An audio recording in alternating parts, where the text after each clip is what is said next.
আসসালামু আলাইকুম।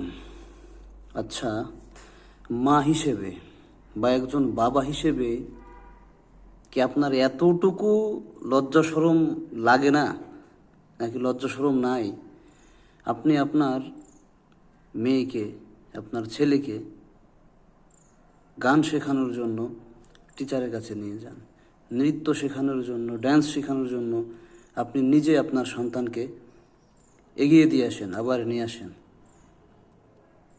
আশ্চর্য ব্যাপার। বাবা মা হিসাবে এত বড় বেশরম কিভাবে হন আপনারা? যেখানে একজন মুসলিম হিসাবে শিক্ষা দেওয়ার কথা ছিল দিনের শিক্ষা, এই ধরনের বাবা মাদের কিয়ামতের দিন হয়তো কঠিন জবাবদিহিতা করতে হবে। সন্তান আল্লাহর পক্ষ থেকে আমানত, তাদেরকে সঠিক শিক্ষা দেওয়া, দিনের জ্ঞান দেওয়া এগুলো বাপ মার প্রাথমিক কাজ।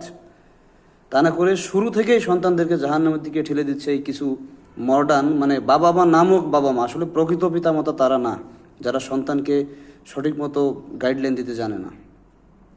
বাবা মার বর্তমান প্রেক্ষাপটে বাবা মার ভুলের কারণে অধিকাংশ সন্তানই পথভ্রষ্ট, কারণ তারা তো বোঝে না।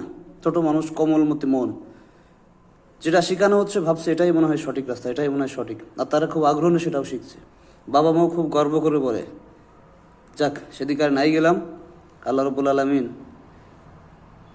এই ধরনের পিতামাতাদেরকে আগে হেদায়েত দান করা খুব জরুরি। আল্লাহ কি এত খারাপ লাগে এই জিনিসগুলো, বলার মতো না। ছোট ছোট বাচ্চাদেরকে নিয়ে যাচ্ছে গান শেখাইতে, ড্যান্স শেখাইতে, আশ্চর্যজনক। দয়া করে এত বেশরম হয়েন না আপনারা, যারা বাবা মা আছেন এত বেশরম হয়েন না। লজ্জা শরম একটু ভিতরে ঢোকান, আল্লাহর ভয় নিজেদের ভিতরে ঢোকান, সন্তানদের ভিতরে ঢোকানোর চেষ্টা করেন।